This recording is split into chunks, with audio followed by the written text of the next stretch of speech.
Bonjour et bienvenue sur cette nouvelle vidéo. Cette fois, on va aborder les mains. Donc c'est quelque chose de très important en dessin de savoir faire les mains. Et c'est vrai qu'en général, il y a beaucoup d'erreurs ou parfois même vous osez pas les faire, vous les cachez derrière le dos ou vous trouvez un moyen de mettre quelque chose dessus pour pas qu'on les voit. Donc il faut se forcer à les faire parce que c'est vraiment très important.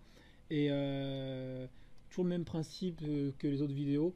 On va trouver un moyen simple de, de se sortir de ces petits pièges et d'arriver à avoir quelque chose qui se tienne. Donc on va les aborder plutôt de façon cartoon. Donc sur le principe toujours du rond. Voilà. Je vais le mettre en opacité, ce sera mieux. Voilà. Donc voilà. Donc le rond. Donc là ça va être des mains un petit peu cartoon. Vous allez comprendre. Là pour l'instant c'est un rond, vous devez vous demander ce que c'est. Après évidemment on va y ajouter les doigts. Donc le pouce qui est en opposition par rapport aux quatre autres doigts.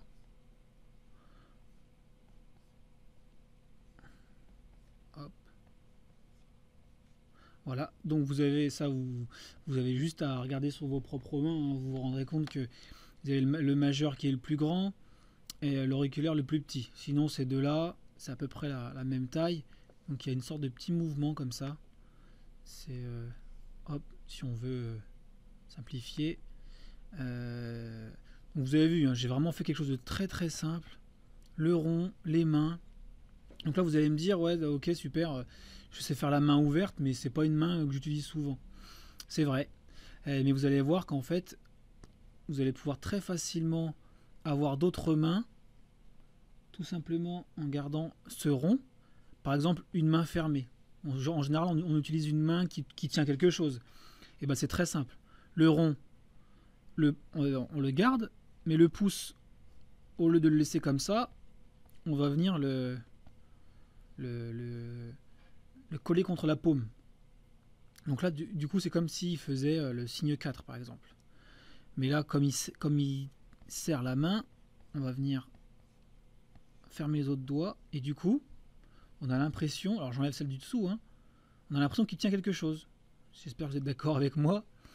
Voilà, alors je sais pas ce qu'il peut, il peut tenir un bâton ou peu importe. Voilà, en tout cas, voilà, on a la main ouverte, la main fermée, mais on peut également avoir la main. Une fois que vous avez compris le principe, hein, toutes les autres, c'est le même schéma. Hein. Je referme mon pouce, et là je vais lui faire le signe de la victoire. Un lever. Qu'est-ce qui se passe? Vous avez les deux mains, enfin les deux doigts plutôt, qui restent en l'air, et les deux autres qui sont recroquevillés, ce qui fait le signe de la victoire. Voilà, c'est pas compliqué. Hein. Hop, on va essayer de partir sur encore autre chose. Même principe, là le pouce en l'air, pour dire par exemple tout est ok. Donc le rond, hein, encore une fois, le début du bras. Et alors qu'est-ce qui se passe si on fait le pouce en l'air? Et ben maintenant qu'on a compris le truc, on a le pouce qui vient ici, et les doigts là, fermés. Voilà, donc là il fait, voilà, nickel. Tout est nickel, tout est ok. Voilà. Ça c'est pour les autres mains. Oups, qu'est-ce qui se passe? Ok, bon, on reprend, il n'y a rien de grave. Voilà. Donc le pouce, la main comme ça, lever de la victoire, qu'est-ce qu'on peut faire d'autre? Ah oui, alors ça c'est les mains, en général, il y a toujours des erreurs là-dessus. C'est la main qui pose, on va dire la main naturelle. Donc je vais faire le début du corps pour que vous compreniez ce dont je veux parler. Hop, donc on a le début de la tête par exemple, le cou.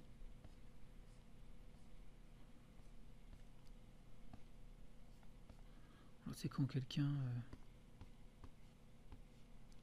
cette main-là, là, en général, vous savez pas quoi.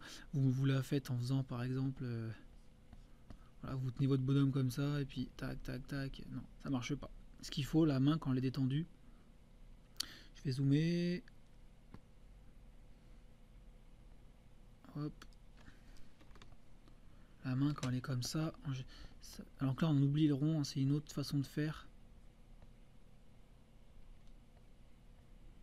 On a comme une pince en fait. On a un doigt qui est comme ça, et les autres doigts derrière en fait, qu'on voit juste en ombre. Je vais le faire en plus grand sur un calque par-dessus. Vous allez comprendre. Oups. Voilà, alors on va essayer de prendre la bonne échelle. Voilà. Tac, et je vais le faire en noir. Voilà. Donc qu'est-ce que ça donne si je refais ça un peu au propre?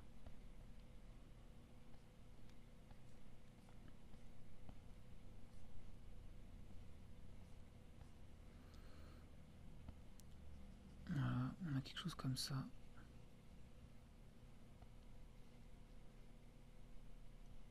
Voilà.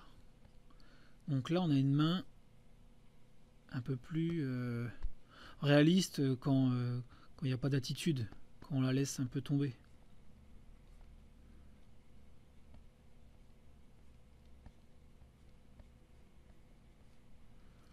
Vous voyez ce que je veux dire? Et donc pareil pour celle-ci, ça c'est aussi une main qu'on utilise de temps en temps.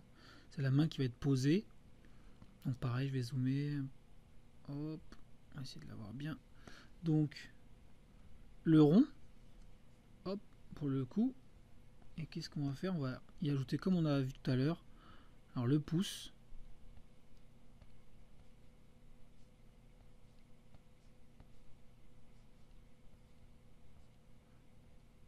Après vous faites les ongles, hein, ça dépend de ce que... voilà, et les phalanges. Donc là on a l'impression... Bon, ça peut être d'ailleurs soit ça, soit comme ça. Hein. En général ça dépend de comment on pose la main. Mais parfois on la pose comme ça.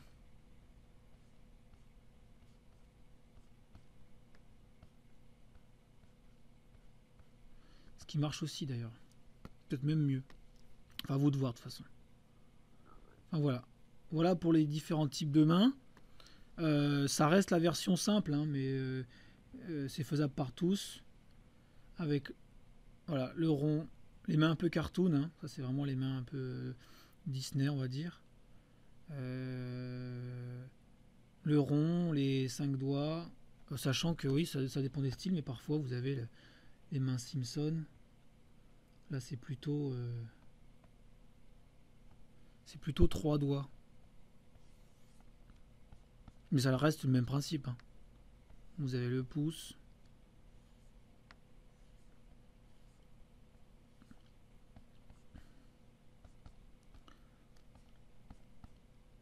Le pouce et les 3 doigts en opposition. Voilà. Un peu plus rond du coup, parce qu'il y a plus de surface. Donc c'est un peu plus rond. Enfin voilà. Voilà pour les mains. J'espère que j'ai pas été trop vite. De toute façon, je compléterai avec d'autres vidéos. N'hésitez pas, encore une fois, à me proposer des idées. Bon dessin, prenez soin de vous et à bientôt. Ciao.